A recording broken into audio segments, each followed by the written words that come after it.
Is this my friend Joe? Looks like him, but I'm not so sure. Whoever that is taking this image is not taking Joe seriously because his image is tilted so much. Before I give Joe a call and congratulate him for being in a book, I like to confirm his identity first. What can we do?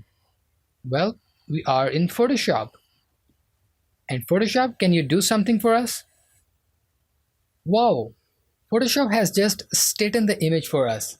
And that's wonderful.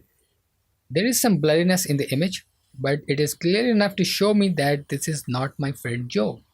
It is clearly someone else. Now, why is there a blurriness in the image? Maybe it's because there is blurriness in our base image.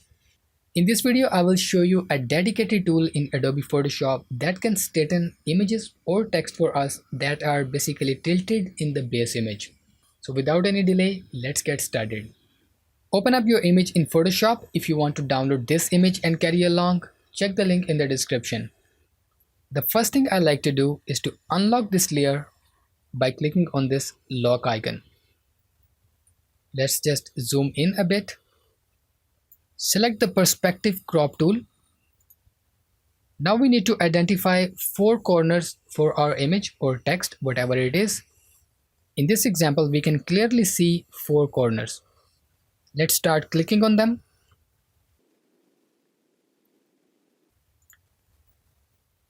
And Photoshop will make a mesh.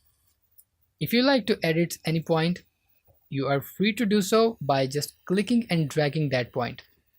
When you think it's okay, hit this tick mark and boom, here we are. Photoshop has straightened this image for us. Now we may see some blurriness in some parts of the images, and as I said before, this may be due to the blurriness in our base image, but Photoshop will do its best. Now I'll go back and I will try doing the same thing with this text. With this layer selected and our perspective crop tool selected, I will click on four corners. Hit OK or the tick mark. Now Photoshop has straightened the image for us, but it's not readable in this vertical axis. So I want to rotate it towards the horizontal axis. For this I will need rotate tool. Press R on your keyboard and start rotating it. Press and hold shift and release it. Now we can read it easily. That's it for this video guys. I hope you liked it and you have learned something new from this video. If so, go ahead and hit that thumbs up button below this video. And for it's free, hit that red subscribe button and ring the bell my friend. It will help us both. Me creating new videos and you learning new skills by watching those videos. And by the action you just did, YouTube will make sure it happens. See you in another video of mine. Until then, take care, practice Photoshop and goodbye.